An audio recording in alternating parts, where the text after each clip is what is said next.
for their ability to have components of their system re-enter their atmosphere under heat and pressure. These are technical developments that are extremely concerning and which take North Korea further along their stated aim of being able to strike the continental United States with a nuclear weapon. We're going to talk a little bit about whether that is a sustainable and a stable future. And we've got two excellent debaters here to help flesh out some of those arguments. Speaking in favor of the resolution that it's possible to maintain a stable deterrence relationship with a North Korea that has the ability to hold the continental United States at risk with a nuclear weapon is Professor Patrick Porter. Patrick's the Professor of Strategic Studies at the University of Exeter and a Senior Associate Fellow here at RUSI. And speaking against the motion is Alexandra Bell, who you will notice is not Timothy Stafford on your program. We've got to give an extra thank you to Alex today because she stepped in on last notice when Timothy informed us last week that he wouldn't be able to make it because of extraordinary circumstances. So Alex is jumping right in, and she brings with her some really significant experience that will add to the debate here. She's the Senior Policy Director at the Center for Arms Control and Nonproliferation, and she was previously the Director of Strategic Outreach in the Office of the Undersecretary for Arms Control and International Security at the State Department. The way we're going to roll this afternoon is the following. We're going to hear 7 minutes of opening statements from each of our two speakers. This is on the record. Actually, the entire of the debate today is going to be on the record.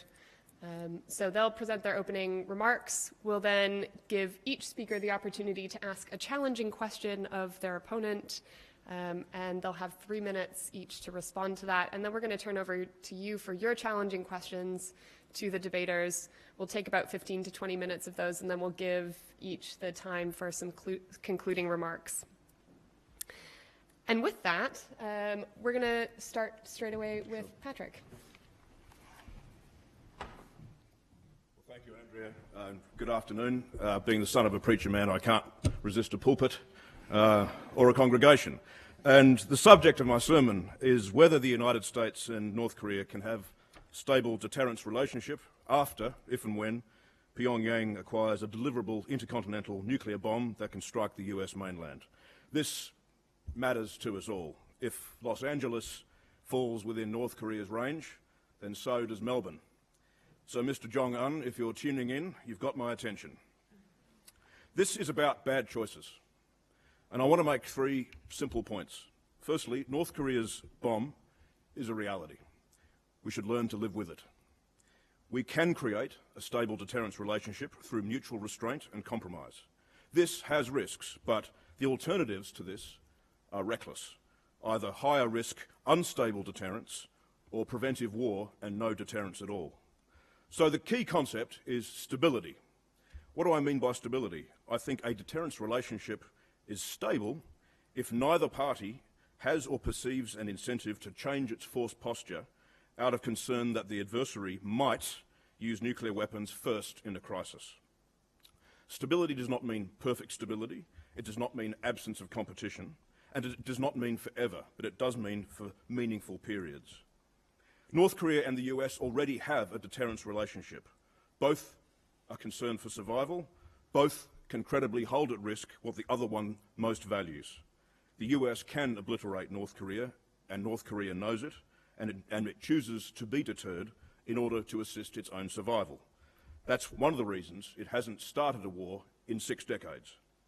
North Korea can strike Seoul, and US bases in Guam and South Korea and Japan and America knows it.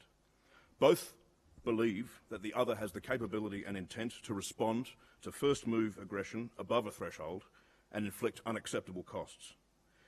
North Korea shows no sign of being willing ever to give up its nuclear and missile program.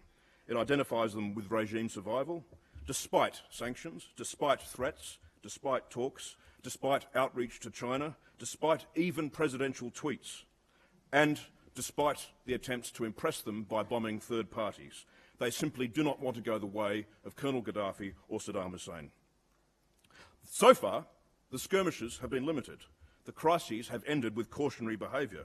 Both sides have abstained from large-scale conventional war. Deterrence has held, but it is destabilising as we speak. North Korea is going for an intercontinental bomb. America is determined to prevent it, and spiralling insecurity means that accident, misperception, overconfidence, or inadvertent escalation could take them to the brink and even trigger a wider crisis of American credibility and even an arms race in Asia.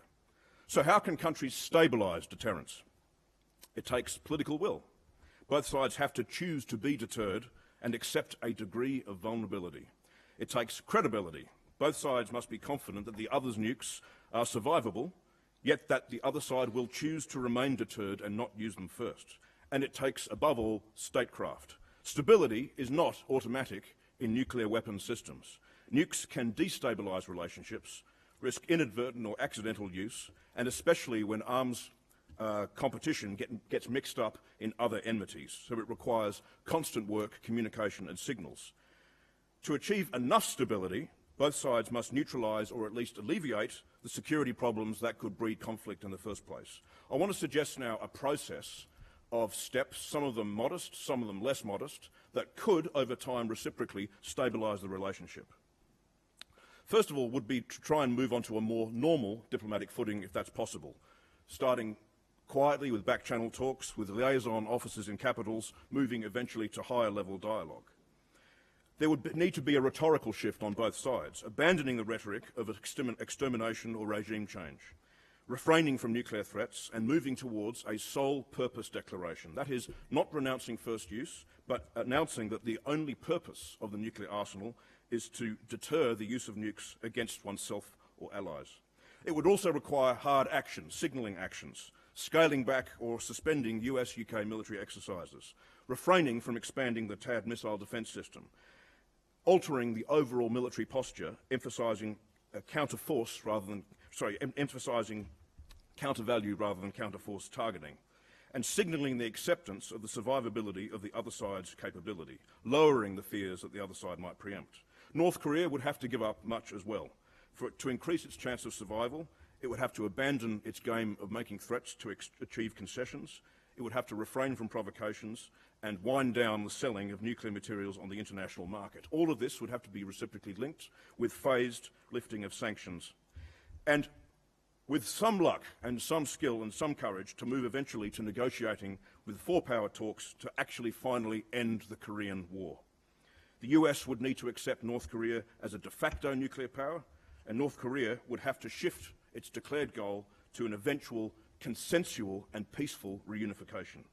Now, the one big worry with all of this, apart from what I've just said, is the fear of what this would do to America's allies in Asia, the fear that by punching a hole in America's nuclear umbrella, allies, particularly South Korea and Japan, would doubt the credibility of America's nuclear guarantees. And this, I'm afraid, would require America to coerce its allies. It could do what it has done before in the case of West Germany, in the case of Taiwan, and that is apply coercive pressure, to put it politely, on its clients to refrain from nuclearization against the threat of American abandonment. The threat of American abandonment is not just a liability, ladies and gentlemen, it's also an American asset. And this would be required in order to prevent this crisis spiraling out, but I think it's worth it given the alternatives on offer. Now, any of this is far from ideal and not certain, but I do think it's better than the alternatives. Let me talk about two alternatives very briefly, one of which is the status quo, that is gradually, increasingly turning the screw, where some are advocating now actually going further and harder and more ruthless and more risk-taking with coercion short of war.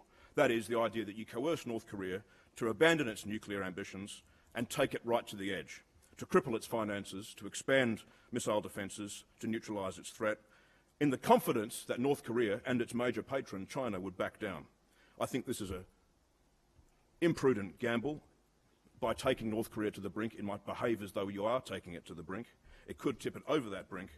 It could cause North Korea to behave like a cornered animal, and it will also require a very dangerous level of coercion of China, which could lead to certainly Chinese non-cooperation and possibly pushback and cause a wider strategic dilemma in Asia. And if you don't like a North Korean ICBM, how do you like an expanded Chinese ICBM program? That's what we're looking at. The worst thing about turning the screw, however, is that it might work. It could succeed catastrophically to result in immediate regime implosion and all the attendant horrors that American policymakers hardly like even thinking about. Mass refugee flows, factional combat, civilian hardship, loose nukes, potential Sino-American collision on that peninsula, and even cautious estimates, like by Jennifer Lind, in a benign situation, would require 260,000 troops minimally to keep order, to keep the peace. The other alternative is war. The other alternative is to abandon deterrence, to choose not to be deterred, and to choose preventive war instead. And on every estimate of casualties and costs, this would be a cure that's worse than the disease.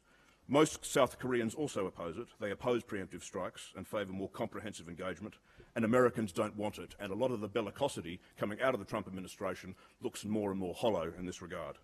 So, to say that Washington should accept proliferation in North Korea's case is not to say that Washington should accept all proliferation. I'm a great admirer, great fan of the work the Obama administration did in reversing Iran's nuclear program, but crucially, that was peacefully reversible. This one is not. My final point, for those of you who are sceptics, and I sense there are more than one or two in the room, recall another rogue state, the most roguey state that's ever been in American rhetoric, and that is Mao's China in the 1960s. Before Mao got the bomb, he killed millions, attacked India, fought America in Korea, armed the Viet Cong, threatened war over Taiwan, and bragged about surviving a nuclear war. He was, as the Hawks warned it, an undeterrable, aggressive fanatic. But Washington, I think wisely, offered deterrence instead of coercion. They began covert dialogue. They eventually stabilised the relationship. China's nuclear posture became remarkably restrained, a tightly controlled minimal deterrent, and it renounced first use. China could have said no, and North Korea could say no, but Washington had the courage to give it the chance. This is not a test, ladies and gentlemen, of strength, it's a test of judgment. Given the poverty of the alternatives, not only is stable deterrence possible, it's the only prudent path, and I've always wanted to say this. I commend the motion to the House. Thank you very much.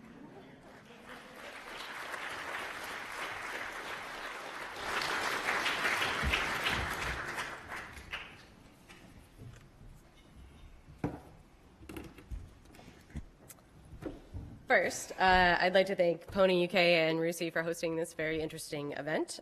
Second, thanks to all of you for enduring what will be a sort of quickly put together presentation. I'll also note that I'll be attempting to debate this on my own behalf and not on behalf of my organization. To set the scene, and Andrea sort of stole my line here, on January 2nd, 2017, President Trump tweeted, quote, "North Korea just stated that it is in its final stages of developing a nuclear weapon capable of reaching parts of the United States. It won't happen, exclamation point." Since then, the North Koreans have conducted 9 missile tests. When discussing the most recent launch, a North Korean official said the latest test would, quote, "make a greater leap forward in the spirit to send a bigger gift package to the Yankees." That statement came despite the fact that the United States has around 4,000 nuclear warheads in our active stockpile and the greatest conventional military ever built. People in this room are generally predisposed to think that deterrence theory is sound. Problem with any theory is that its application in practice is a little bit more difficult, and the type of situation that we're looking at, an ICBM armed North Korea, would test the boundaries of the theory. In practice, stable deterrence requires 3 components, as we've heard earlier today: capability, credibility, and communication. We have problems with every one. In this scenario, the US and DPRK would have the capabilities, but at vastly asymmetric levels. This imbalance will make North Korea more likely to respond to what it perceives as an American provocation with a nuclear strike, which they'd rather use than lose their nukes. That, in turn, would increase the incentive for American first strike to prevent the use of nuclear weapons or an opening of conflict. The advantages for either side for preemptive action damages the possibility of stable deterrence. As I noted, President Trump has already drawn a red line, as have previous administrations. In order to maintain credibility, the United States has with our allies, or really any country watching, we cannot accept a nuclear ICBM armed North Korea. That goes doubly for a US president who is overtly concerned with optics, and a vocal caucus in the United States that tends to see military action as a preferred first option. Further, this will all be happening in a situation where North Korea will be more motivated to pursue conventional conflicts, banking on the fact that the United States would be unwilling to escalate to the nuclear level. That challenge to the credibility of the U.S. nuclear deterrent might motivate our regional allies to pursue their own defense strategies, further weakening stability in East Asia. As former U.S. Secretary of Defense William Perry said, he is not concerned that North Korea would start a nuclear war, but that having nuclear weapons could make the unpredictable nation more willing to launch a conventional war that could progress into a nuclear exchange. Finally, there is an issue with our communications. During the Cold War, the U.S. and the Soviet Union watched and listened to each other very carefully. There were academic and governmental institutions devoted to studying each other's declaratory policies, our public statements, our budgets, our congressional and legislative arguments. We knew what each other were doing and saying. We were also talking to each other regularly. That kind of communication was creating a balance despite tensions in other parts of our relationship. This just doesn't exist with North Korea. We don't talk to the North Koreans. We don't know a lot about them. Dennis Rodman knows more about Kim Jong-un than any American diplomat. That's problematic. At some point, they should probably pull him in for a talk. But we assume that Kim Jong-un is interested in regime preservation, but he openly disrespects his patron state at this point. He was educated in the West. Some people were hoping that that would give us an opening to talk to him, but he recently shocked the world when he deployed a weapon of individual destruction on his brother-in-law using VX gas in Malaysia recently, or purportedly. This volatility is enough to cast doubt on a stable deterrent situation with North Korea in any political atmosphere. But now the U.S. also has a difficult-to-decipher president. And the lack of a consistent message from the U.S.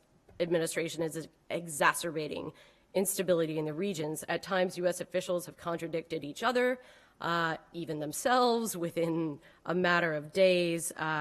Interagency cleared policies at the risk of alteration should the president change his mind with little or no warning. Our departments of defense and state are currently understaffed. We still haven't even nominated an ambassador to South Korea. This is creating a sort of a policy and advice gap for the president, further kind of complicating a situation in a crisis mode if there were an ICBM in North Korea. So the lack of transparency, communications, coupled with the problems of credibility and capabilities make a stable deterrent situation impossible. That said, I think, just as a note, I think all these reasons also make a military conflict quite untenable, which is why I suggest that the United States and its allies get to work to get North Korea back to the negotiating table yesterday with an immediate focus on a freeze on the nuclear testing and missile testing programs, and then work from there. Thank you.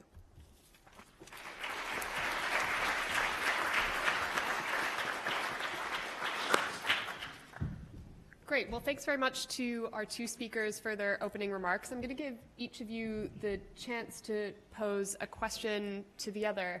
And if I can, just maybe to frame what I gathered from both of you, there's actually a little bit of overlap in your positions in the sense that both of you agree that communications between the two countries are currently insufficient and have an undesirable character because they're not happening. Similarly, you both agree that military conflict is undesirable and untenable also. Now, I think the key question comes down to whether or not you believe that even if we were talking with each other and we had agreed that military conflict to prevent an ICBM-armed North Korea was off the table, whether we could have a stable deterrence relationship in that environment. So I'd be keen to draw you both out on that point. Patrick, did you have a question that you wanted to throw Alex's way? Sure. Oh, thank you very much. So when I was preparing for this, ladies and gentlemen, I rather assumed we'd be talking about a rather overindulgent, tyrannical, sort of despotic character with a rather relaxed attitude to making nuclear threats, and so we are. You mentioned Trump, and in a way, I think I'm going to try and make this reasonably concise. In a way, we sort of agree that on current settings, it's not working. The question is, what we're disagreeing about is, I'm more optimistic, you're more pessimistic that constructive change is possible without or with a major shift in policy. If I had said to you during the election campaign, if you'd known in advance that Trump would become president, if I'd said to you that this candidate who had threatened to shred alliances, tear them up, obsolete, had threatened to tolerate nuclear proliferation, even eat burgers with other tyrants, who had threatened to destroy the relationship with China, if I'd told you that in fact this president, as alarming as he might be, has taken a much more orthodox position on NATO than people expected. Not exactly the same orthodox one, but demanding they spend more rather rudely, saying rude things, but reaffirming NATO. If I'd said that he'd come back to the one China policy, if I'd said that he went to the Gulf to enthusiastically reaffirm alliances and partnerships, wouldn't that then give you some pause to think, well, if he's capable of changing on those fundamental areas, then maybe he's also capable of entertaining the idea of a more stable relationship with North Korea? Alex, do you want to take that, and then you can lob one back at Patrick? Sure. I think that the problem inherent is that he keeps changing his mind, and that sort of inconsistency creates concern among our allies, and even if he changes back to a position that people find more kind of consistent with previous policy, there's nothing to say it won't change again. And I think you see that a little bit with the way that we've been talking about North Korea as far as what we could do. At times, all options are on the table, and then immediately after, except for diplomacy, that's not on the table unless they give up their entire nuclear program. Well, I don't understand how you would negotiate to get rid of their nuclear program by demanding that they give up their nuclear program before negotiating. So I think I would hope that the better angels in his administration are influencing him. I also think that time really isn't on our side because he sort of laid down that marker about an ICBM. I am sure that people will remind him that he did in fact say that. That said, again, I think all of this is avoidable if we can simply steer folks in the direction of going back to the table as quickly as possible, possibly something quietly at first just to see what is there. But once, and so this will go into my question, is if they get an ICBM, do you think there is enough time to implement the kind of action plan you were talking about before there is a mistake or a miscalculation or a provocation that leads to conflict? Yes, I do. I think the thinking needs to begin now. In a way, we're already some way down the track to what I'm recommending, because as we've both agreed, there is no credible military option here. It's not the kind of escalation risks the US is prepared to take. Even on his most unsatisfying day, Senator John McCain is not in favour of this. Right? So there's already some basis there for accepting that this cannot be coerced out of North Korea in a direct way. There isn't a credible way of coercion short of war, because that could take you very quickly to the brink and would require a level of intensification and hostility with China that the US, even under Trump, doesn't want to entertain. So based upon those two realities, what do we have left? Well, do we try and sort of hope that we can keep telling them to not have nuclear weapons and they keep ignoring it and escalating, or do we move to an acceptance of the bomb? Again, I go back to the parallel with China and the relative speed of the debate in 1964 after China's detonation, and how quickly policymakers could shift their ground. One thing that was really important about that is that you had credible people in the White House. Now, I don't claim Trump is generally credible, but he does have the political space to shift America's policy settings on North Korea, because his right flank is covered. He has the domestic capital to actually make it about face. Yes, there'll be criticism. Yes, there'll be opposition. But it was much more intense in the 1960s with China, believe me. And that's what struck me about your reservations, which I share, is that all of the things you've said were also dynamics at play in the 1960s with China, domestically particularly, and yet deterrence held. So I think there is the chance. It was still pretty quick. Yes, I agree that the president can his Twitter rampages at 3 a.m. are not necessarily stabilising the situation, but the telegraph, the telephone, the newspaper, mass literacy had been invented by the 1960s. So we're talking about a degree rather than substance. So even under the current suboptimal conditions, I think there can be a shift once we openly recognise what is implicitly recognised in Washington, which is the unfeasibility of alternatives.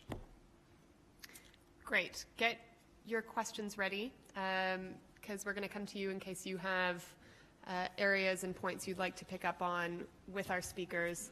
I'm going to throw two into the mix and challenge you, Patrick, on your point about the kind of plan going forward for a stable deterrence relationship with North Korea, which involved getting both sides to refrain from nuclear threats.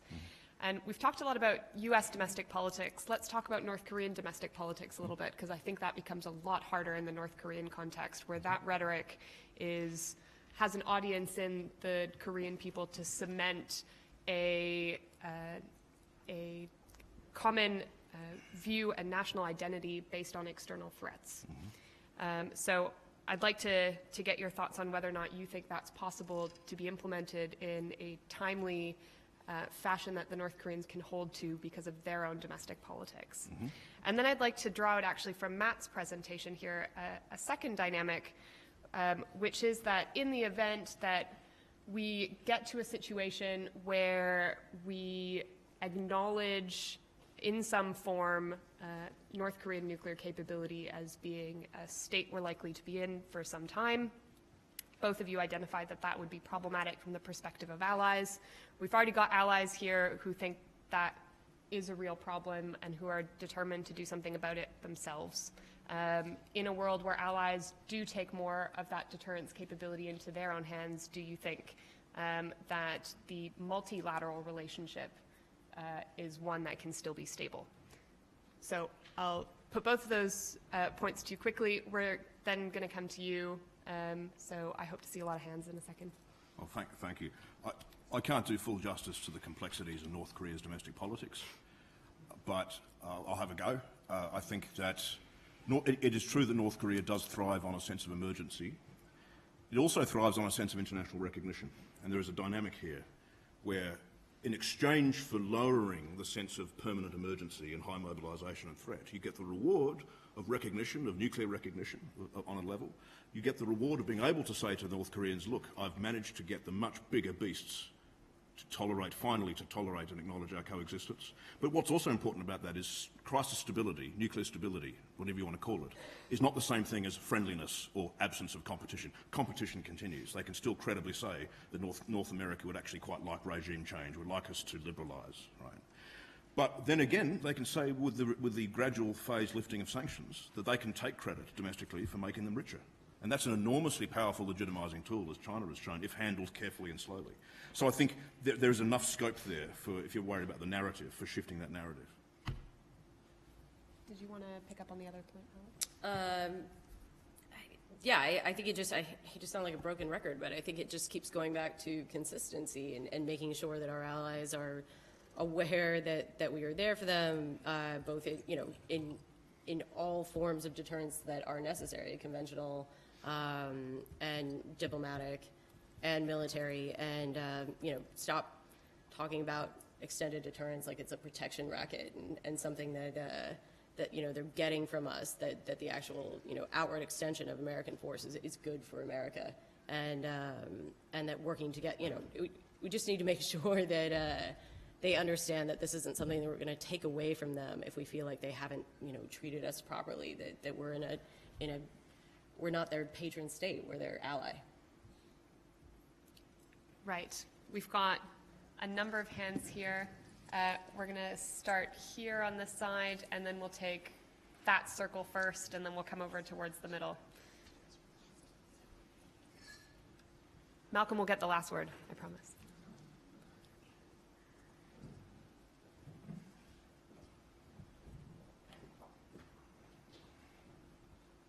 Thank you.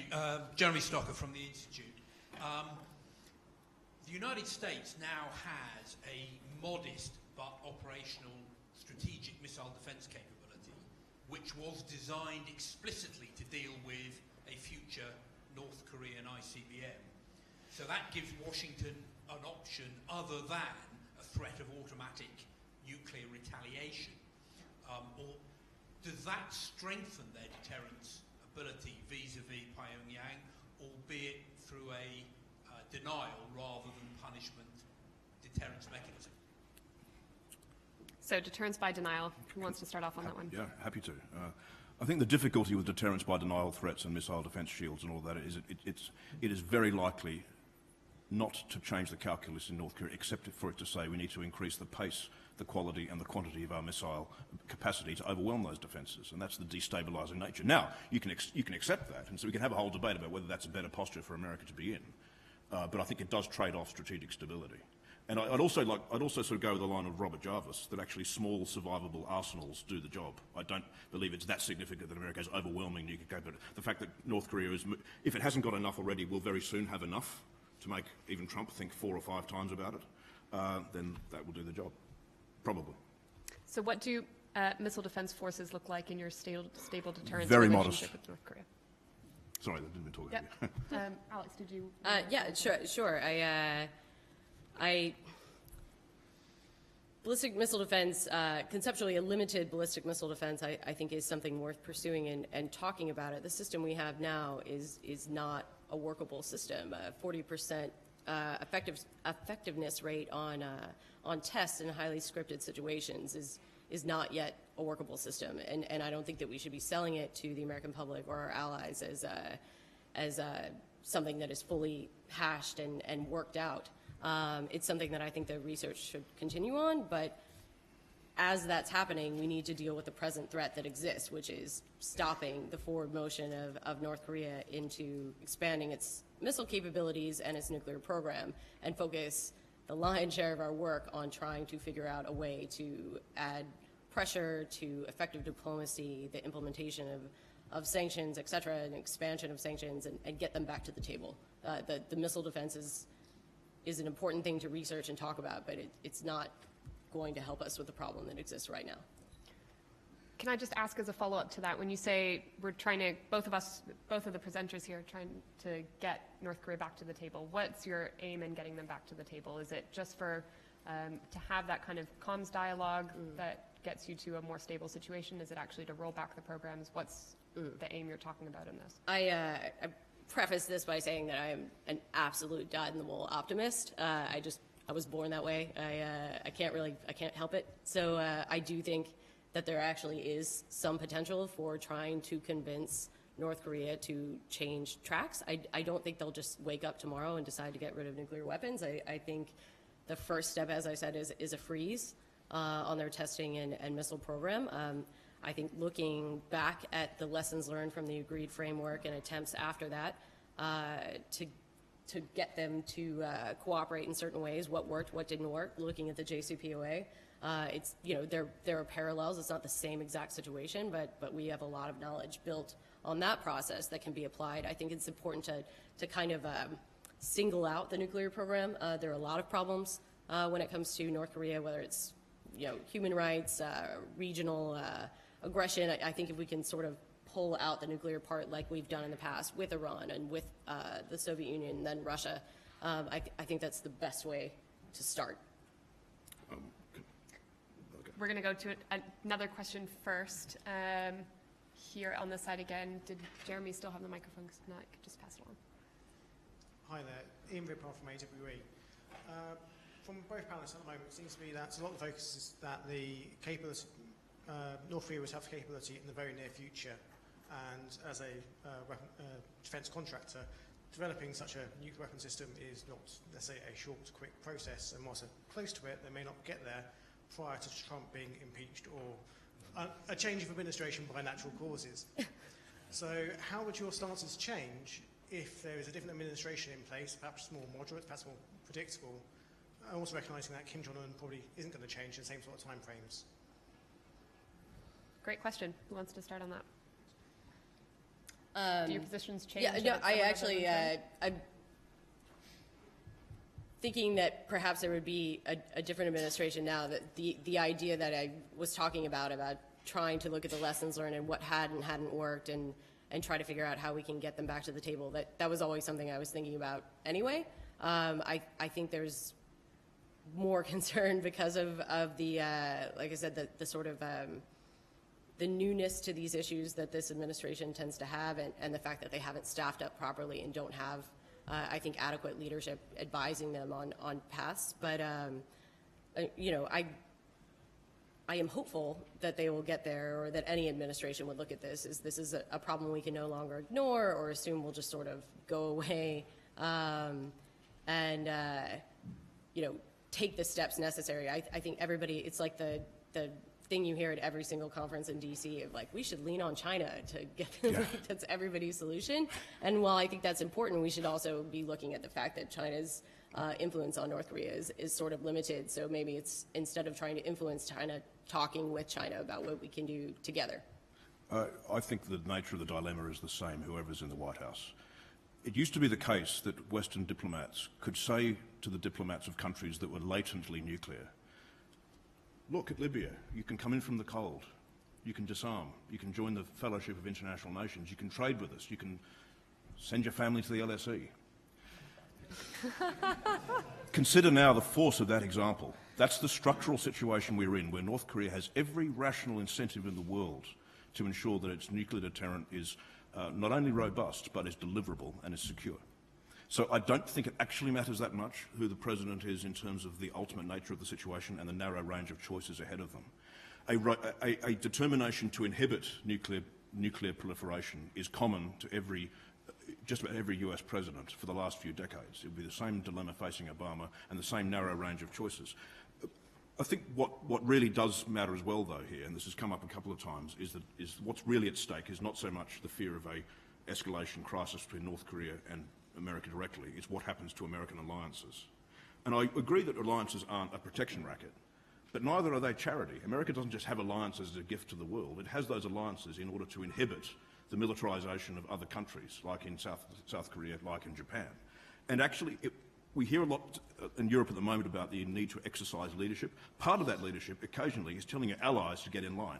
There is a coercive side to America's primacy, which is about coercing allies not to become multipolar rivals. And I think they actually can do that. But the whole problem is that the way it's now articulated is it's about America going around reassuring people with positive inducements. But also I think there's a stick there. Okay, we'll do Rebecca and then here in the middle. And we're going to take two at the same time, if that's okay. We'll bundle them.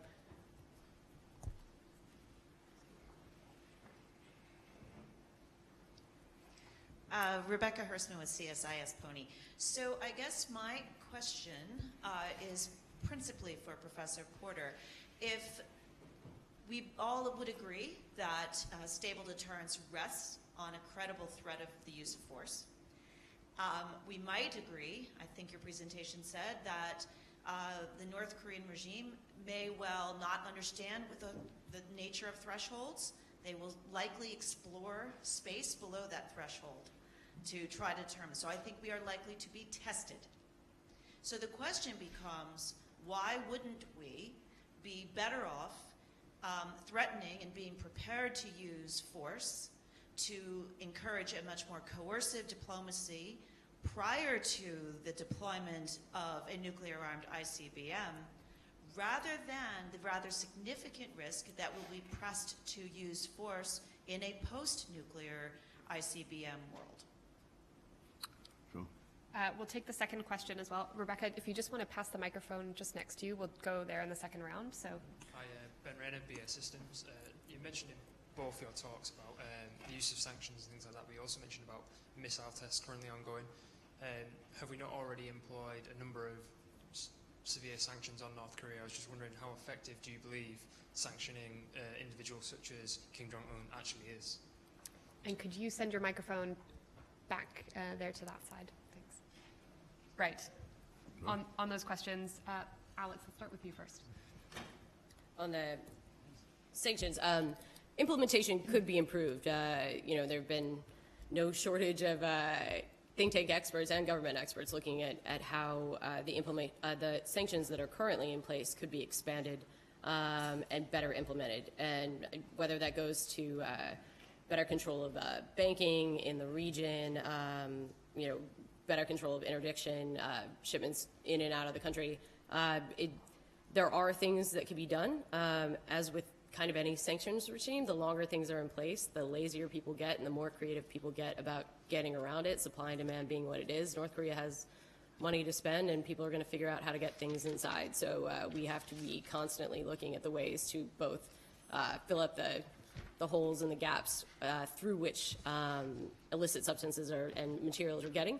But I just, we're a bunch of smart people in this community. We've got good leaders. I have a hard time thinking that we've exhausted the limit of our creativity when it comes to putting pressure on North Korea. But I do think you need a way out.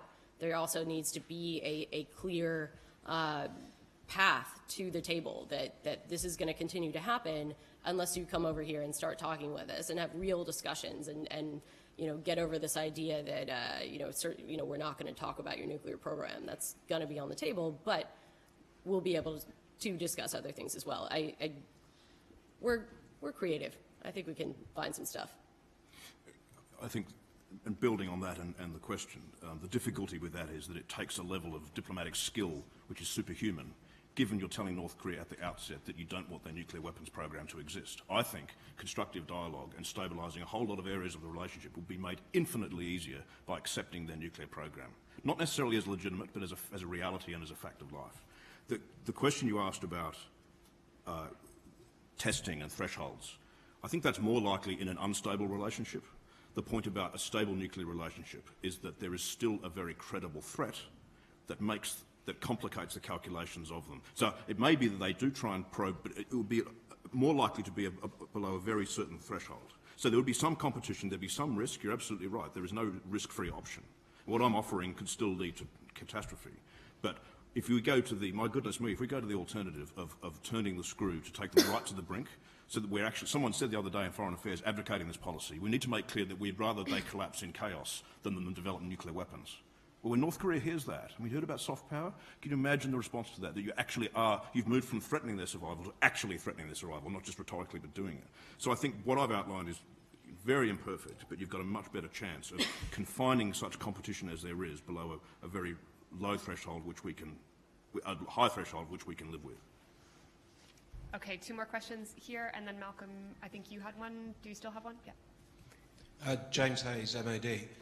You analysed through the 3 Cs. I postulate that Kim Jong is absolutely getting the last C absolutely right, otherwise we wouldn't be talking about it today. And that makes me think, what's his motivation of this? And Patrick quite rightly said he's acting rationally. So if I postulate the scenario that he is acting rationally, he cannot win a conventional war. So what are his options? His only real option is to develop that nuclear capability, to develop some form of status quo. So my question to you is, what do you think is Kim Jong's motivation in this? We've talked all about Trump, but there's two got a tango here. And is that motivation stability as the goal, or could it be something beyond that? Can I just ask you, maybe for the benefit of the audience as well, to draw out what you mean by when he's getting the communications absolutely right? What is it about that you think is... The postulation there is that if you believe the postulation that his aim here is to develop a nuclear capability in order to redress his imbalance in conventional capability, by signalling, getting Trump to jump up and down, getting organisations like this excited about North Korea, isn't he actually getting his messaging spot on? Great, thanks. So I think it's a fine line. He does want, I agree with you, that there is an element of wanting to generate constant attention and emergency below a certain level, and that runs a risk of that going out of control. So there's a deliberate brinksmanship there. Look, it's possible to say and to ask North Korean experts and Korea watchers, and they'll find all sorts of complicated and rich motivations. There's all sorts of things he wants. There's family stuff, there's regime stuff, there's society stuff. But I think the most important baseline for him and for almost all regimes is survival in a hostile world. Hostile domestically, hostile internationally. And the gambit that they are running is that apart from securing a nuclear retaliatory capability is to achieve all the prestige that comes with that and all the sense of achievement that comes with that. And I'm sure there are elements of the regime that are quite deeply eccentric, but that is not eccentric. Yeah, I haven't talked to Dennis Rodman, so I'm not even sure. There are rarely even occasions where you have sort of even anecdotes of what he's like. I think in public he tends to deliver speeches and that's it. He's a 27-year-old man who is lived basically in isolation his whole life. I would say regime stability is his goal. And if our goal is to reduce the nuclear risk, then we have to figure out some way to make him at least feel somewhat assured that we're not trying to trick him into the table, if only to overthrow him. That our motivation is to primarily and most importantly reduce the nuclear risk first, and then we'll have some conversations about him, and North Korea rejoining the international community. But he needs to feel some sort of safety at the table. Malcolm. Thanks, Andrea. And I think this is a marvellous example of how at PONI we can put a really difficult issue on the table and unpick it in a way which I think is very illuminating for all of us here without coming to an answer. But can I just come back to Patrick's image of Trump to Pyongyang? The parallel of Nixon going to China. After China got a bomb, the Americans reached out to them, and you had what we've had for the last 40 years. And really, partly ask Alex, in response to your last comment, given the need to have some reassurance of Pyongyang as part of the process, which you accept, would you go as far as Patrick in terms of the sort of things he's talking about in terms of the broader political relationship, a peace treaty, and all this sort of thing? And to Patrick, do you see that broader political opening as an essential element in a stable deterrent relationship with North Korea? Isn't it a reality that deterrence doesn't need agreements? Deterrence has been between countries that distrust each other so deeply they're prepared to contemplate nuclear attack on each other. So why does a deterrence relationship need an agreement? And indeed, might there not be drawbacks to be seen to be rewarding a nuclear risk-taking behavior on the part of North Korea with a political agreement? Wouldn't it be better to accept we may have to have a degree of mutual deterrence? We have it already in relation to South Korea and perhaps Japan. Maybe it's better to accept deterrence without an agreement. Thank you. Patrick, you first. Okay.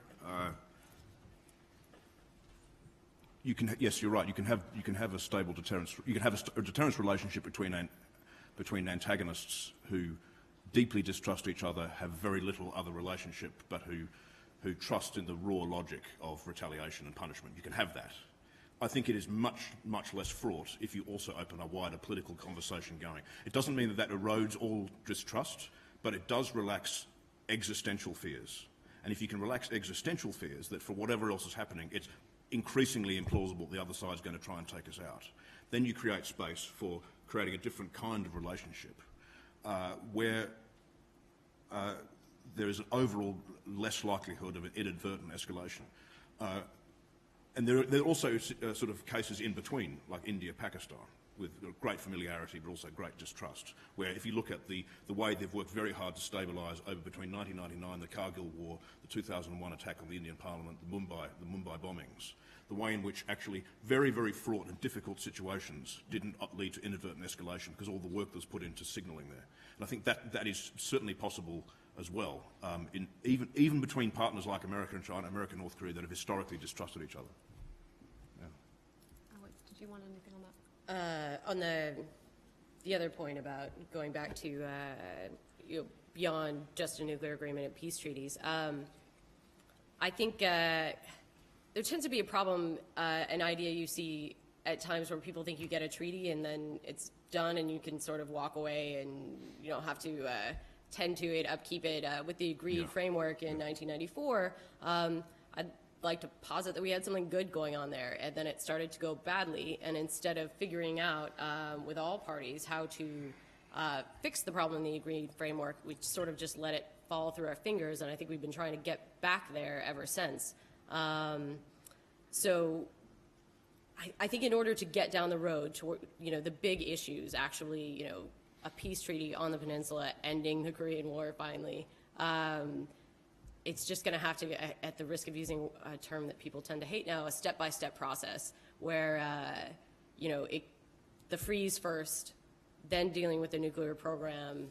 I think that'll take a lot of time, hopefully build up the trust, though, that we can then start having larger conversations about them rejoining the international community. But it definitely means that those initial steps will have to be carefully tended and upkept, and an understanding that North Korea is potentially not going to be as good of an actor as we would want them to be, but nevertheless it's in our interest to keep them there. I think they're watching the JCPOA very closely, and if that agreement goes off the rails, I think that will make it very difficult to get Pyongyang to even listen to the idea of coming to the table. Carefully tending of any steps that are working, and that will get us down the road. Great. We're going to wrap questions there, but I want to give each of you 2 minutes to give closing pitches to the audience of why either the motion should or should not stand. Let's start actually in reverse order. Alex, do you want to kick off on that? Sure. Even though I think that Patrick and I have a general violent agreement about what needs to be done in the future to fix this problem, I tend to think that because of the actors involved and because of the volatility of the situation, the quickness with which this is moving, that should North Korea get an ICBM, that stable deterrence would be very hard to maintain, and the risk of miscalculation is just too high once that's in effect. So in some ways, as Rebecca said, dealing with the problem before we get there is the only way to deal with the problem in a way that I think that works for the United States and our allies. I think after the fact, it just becomes more dangerous, more difficult to get out of the situation. So I just don't think stability can be maintained in the way it is sort of now once an ICBM's in play. Patrick. Well, thank you very much. Rogue states with ICBMs, these are not new things. These are quite old things, and we've worked out pretty effective ways of coexisting, not without risk, not without crisis, and I'm not nostalgic for the Cold War. But what were the alternatives when the Soviet Union was testing its bomb? What were the alternatives when China was testing its bomb? And we found generally that they had a pretty primordial commitment, like we do, to surviving. And we accepted that principle against a lot of advocacy saying stop the problem before it starts. Is it perfect? No. Is it utopian? No. But it has been something that our diplomats have achieved very painstakingly, and with a lot of work, I agree, for enough time for there to be enough evidence to say, for us to be reasonably able to say that this is a possibility. The risk of miscalculation is there. It's much higher if you try and forestall a North Korean ICBM. And just saying go to the table and start talks is not much good at all if the premise of your going to the table is that you're going to ask them to reverse the thing that they most identify with regime survival and they most identify as a guarantor against Western-backed regime change. And that's the world we've handed to them, and that's the world in which we both have to coexist. I noticed this week that it was the birthday of John F. Kennedy, and that all the kind of the normal quotes were trotted out and all that, so I'm not going to do that. But he did say one thing that was quite a useful guide to the spirit in which this should be done. He said, let us not negotiate out of fear, but let us never fear to negotiate. And to say that in early 1960s America was just as brave as saying that today, and I think that's the spirit in which we should approach this problem. Thank you very much.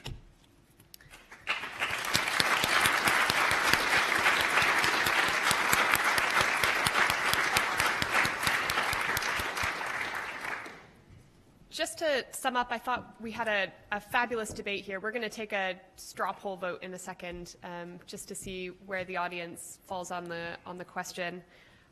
But I thought there was a really interesting area of convergence and a notable one of divergence, but at a point perhaps I didn't expect. So just to reflect on that. On the convergence, I thought actually both of the debaters converged around the importance of communications as being something stabilizing. For those of you that have read the works of Michael Quinlan, he would agree wholeheartedly with that assertion that we need to have a good understanding between adversaries of where vital interests lie, of where lines that should not be crossed lie. And I think both of the speakers also appreciated how difficult that is in this particular context. I thought it was also noteworthy that while both of the speakers said that we had to take action now to improve communications, to try to get a dialogue going with North Korea, to change and to rectify some of the issues that are happening both in U.S. political terms, in the framing of capability deployments and assurance and deterrence messages, that nevertheless there was disagreement on whether or not, even if you took those steps, the future world would look more, would be stable or unstable in a deterrence relationship.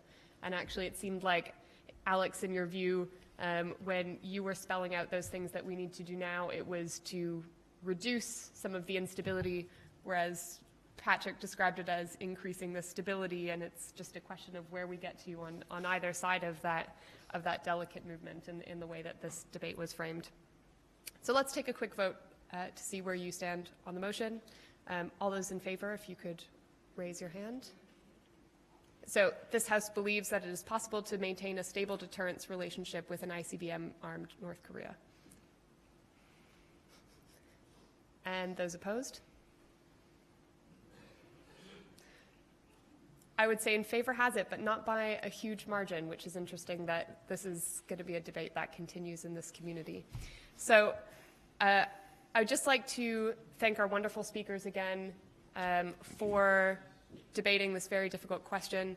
I want to also take a quick minute to say a huge thank you to the RUSI team for putting this event together, and particularly to Christina, who's jumped in the deep end with this conference in a truly spectacular fashion. This is my 7th PONI rodeo, and as I remarked to someone earlier, my least stressful because it's the first time I've not been in a coordination role, but nevertheless have deep appreciation of how much work goes into this. So I hope someone brings Christina several glasses of free wine later, at least in thank you. So with that, let's give a round of applause again to our speakers, and I'll give you then a few admin points. Thank you.